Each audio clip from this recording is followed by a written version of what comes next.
பௌஷ்ய மாதம் என்று அழைக்கப்படும் தை மாத மாஹாத்மியத்தின் 11ஆம் அத்தியாயமான 11ஆம் நாள் கதை. இந்த கதையானது நீதிக்கும் அநீதிக்கும் இடையிலான போராட்டம், மன்னர் வேங்கத்தின் வீழ்ச்சி மற்றும் அதன் பின்னணியில் உள்ள வேதபூர்வ காரணங்களை தெளிவாக வெளிப்படுத்துகிறது. ஒரு அரசரே சரியான பாதையிலிருந்து விலகிச் செல்லும் பொழுது சமூகம் மற்றும் அதன் குடிமக்கள் மீது ஏற்படும் தாக்கத்தையும், கெட்ட சகவாசமும் தவறான நம்பிக்கைகளும் ஒரு நபரை எவ்வாறு அழிவுக்கு இட்டு செல்கின்றன என்பதையும் புரிந்து கொள்ள இந்த அத்தியாயம் மிகவும் முக்கியமானதாகும்.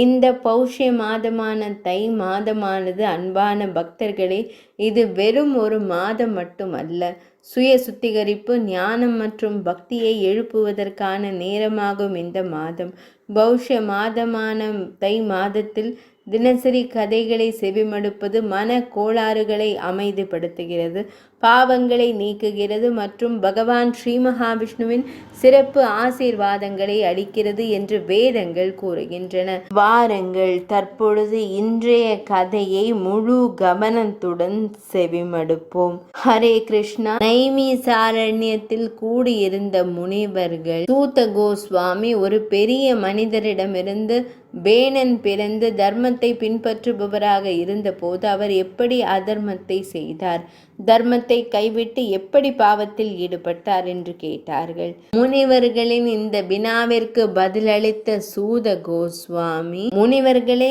வேணன் எவ்வாறு பாவத்தில் ஈடுபட்டான் என்ற கதையை இப்போது நான் கூறுவேன். தர்மத்தையும் மக்களையும் காக்கும் மன்னன் வேணன் ராஜ்யத்தை ஆண்டபோது அந்த நேரத்தில் ஒரு மனிதன் மாறு வேடத்தில் அவரது அரசவைக்கு வந்தான்.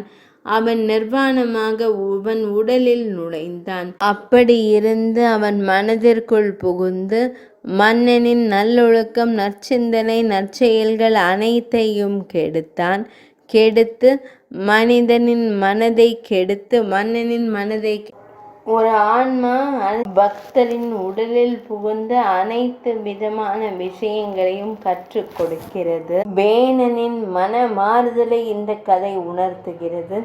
வேணன் போல் அல்லாமல் அரசாட்சியை நல்ல முறையில் புரிய வேண்டும் என்பதனையும் இந்த கதை வழிபடுபவர்களுக்கு, வணங்குபவர்களுக்கு உரைக்கின்றது. வழிபடும் பக்தர்களுக்கு நல்வாழ்வு தந்தருள்வதாய் இந்த கதை அமைகிறது.